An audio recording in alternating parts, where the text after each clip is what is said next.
Bonjour à tous et bienvenue dans ce nouveau Jojo Show. C'est la reprise, on prend les bonnes vieilles habitudes, même si on voudrait les changer un petit peu. Alors, je suis désolé pour l'absence de Jojo Show de la semaine dernière, mais comme vous le savez en ce moment, c'est mon spectacle, et donc j'avais autre chose à foutre. Et d'ailleurs, mon spectacle marche super bien, donc on a rajouté 2 dates en octobre. Pour ceux que ça intéresse, il y aura le lien dans la description. Mais bref, on n'est pas là pour ça, on est là pour l'info, alors c'est parti pour le Jojo Show.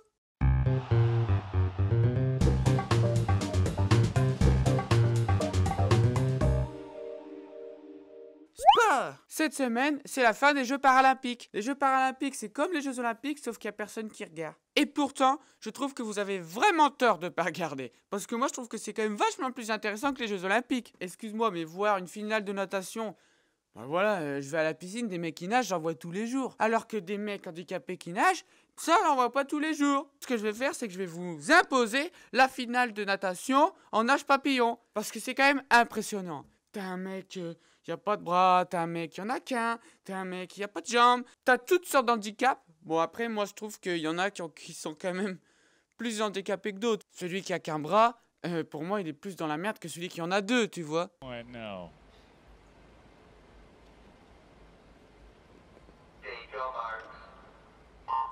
The men's 50-meter fly S6, the final sees a very good start in lane 5 for Cheng Tao. He is so quick off the started blocks, but can he hold on? Going on his outside, Chu Qing, the defending champion, the world record holder, desperately trying to overtake his compatriot, while Wang Li Chao looking to make it a China 1-2-3. It looks like Cheng Tao is looking good for gold.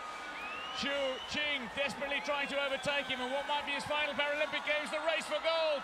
To the wall they go in world record. Donc forcément les 3 premiers c'est les Chinois, parce que c'est les Chinois qui ont gagné les Jeux Paralympiques haut la main.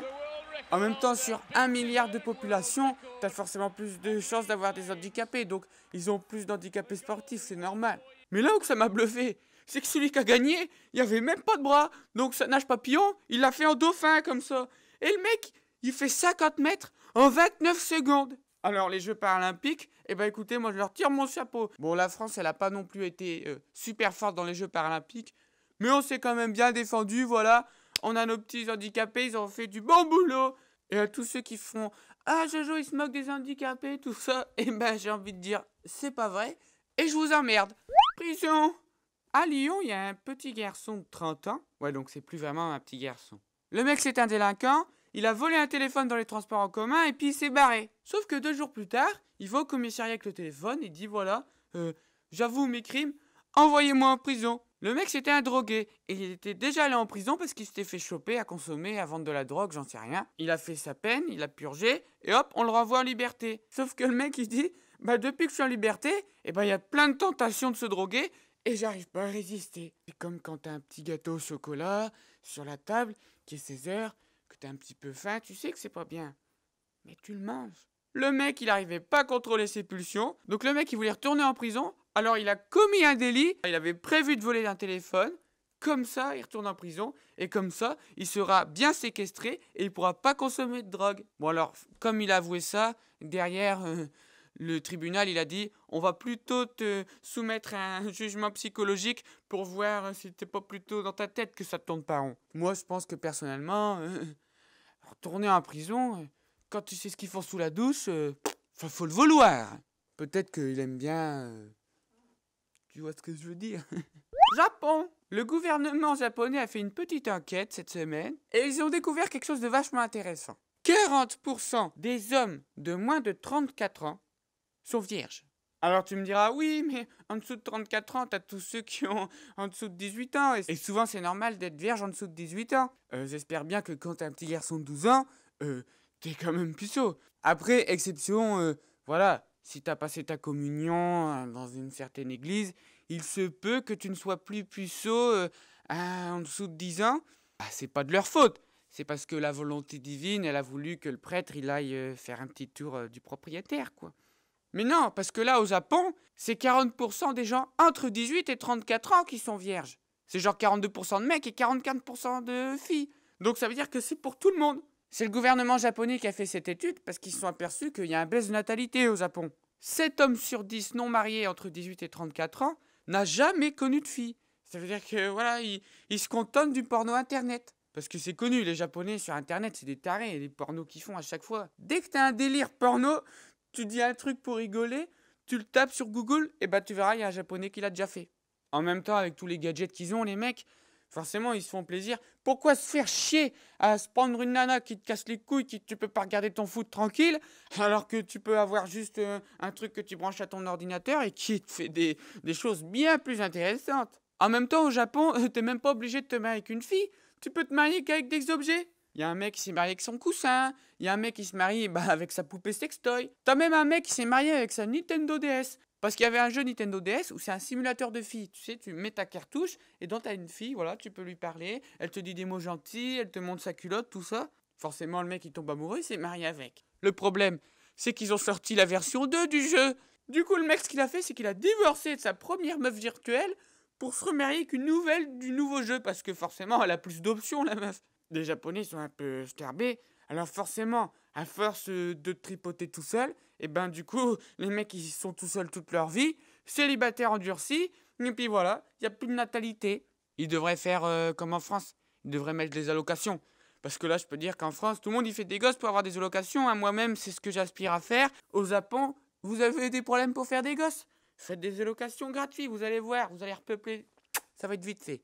Voilà, c'est la fin de ces informations. J'espère que je vous ai instruite. Et tout de suite, on passe au moment que vous attendiez tous, le petit invité de la fin. Je suis quand même très honoré. On reçoit comme invité aujourd'hui Jacques Chirac. Alors, Jacques Chirac, il faudrait savoir que là, il est à l'hôpital.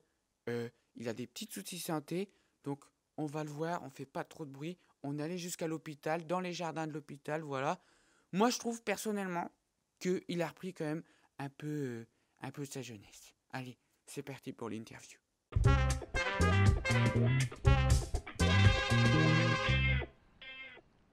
Donc, bonjour Monsieur Chirac. Bonjour.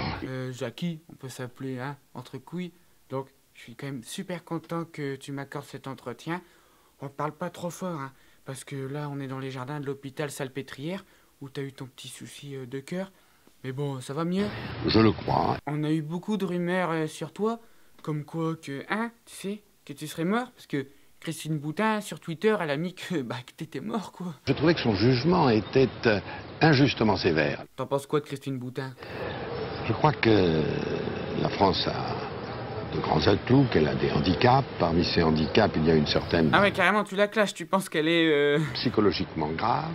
Alors, tu vois, Christine Boutin, tout le monde il se moque d'elle, parce qu'ils disent, ouais, elle est consanguin, elle est mariée avec son cousin. Je veux dire, on peut avoir une relation avec quelqu'un de sa famille qui soit son cousin ou sa cousine, sans pour autant être consanguin. Tu penses quoi, toi, des consanguins? Il faut renforcer la famille. T'as raison, c'est dans la famille qu'on est le mieux, hein. C'est dans la famille que l'on peut acquérir les cunis. En parlant de ça, il paraît que toi avec les nanas, t'étais un sacré don Juan, tu vois ce que je veux dire? Du coup, si t'aurais un petit conseil à me donner, tu vois, pour apporter du plaisir comme ça aux filles... N'entrons pas dans le détail. Il faut aller plus fort, plus loin, plus vite. Alors, j'entends bien que c'est plus vite dit que fait. Petite curiosité, pourquoi tu touchais plus Bernadette? Elle était en mauvais état. Ouais, donc toi qui allais voir ailleurs, tu peux comprendre que François Hollande, il a envie d'aller voir une actrice. Ça, c'est un problème qui concerne le gouvernement. Ah non, mais moi je dis ça, je dis rien. Hein. Vous savez... Oula. Oula, il paye. Jackie. You. Voilà. C'est bon, ça va mieux, hein? Un grand paquebot, ça ne vire pas comme une barque. Ah mais non, ça va pas mieux, non. On se reconcentre. Jackie, j'ai une bonne nouvelle. Est-ce que t'aimerais bien avoir une chanson sur toi? Enfin, il est nécessaire d'avoir une harmonie. Alors ça tombe bien, parce qu'il y a Maxence qui a fait une chanson sur ta quéquette. La quéquette de Jacques Chirac. Regarde, on écoute. C'est la quéquette à Jacques Chirac. Ouvre la boîte, je l'agis dans tous les sens. La quéquette à Jacques Chirac. Ouvre la boîte, yeah. C'est sympa, hein? En fait, c'est une chanson qui parle de la jeunesse. T'aimes bien, toi, les jeunes, non? Il faut s'en remettre à leur sagesse. Ah, c'est vrai que nous, on nous écoute pas assez. Il faut d'abord punir. Notamment les jeunes, et de plus en plus jeunes. Il faut punir et punir vite. Il faut naturellement avoir raison garder. Non, parce qu'on va pas tous les... Bah écoute, Jackie, merci de nous avoir donné cette interview. Salut, rentre bien, prends soin de toi. Alors, les abonnés, merci d'avoir suivi cette interview. On se retrouve la semaine prochaine pour un prochain Jojo Show. Abonne-toi si c'est pas déjà fait. Et puis on se voit bientôt. Allez, salut. Merci beaucoup.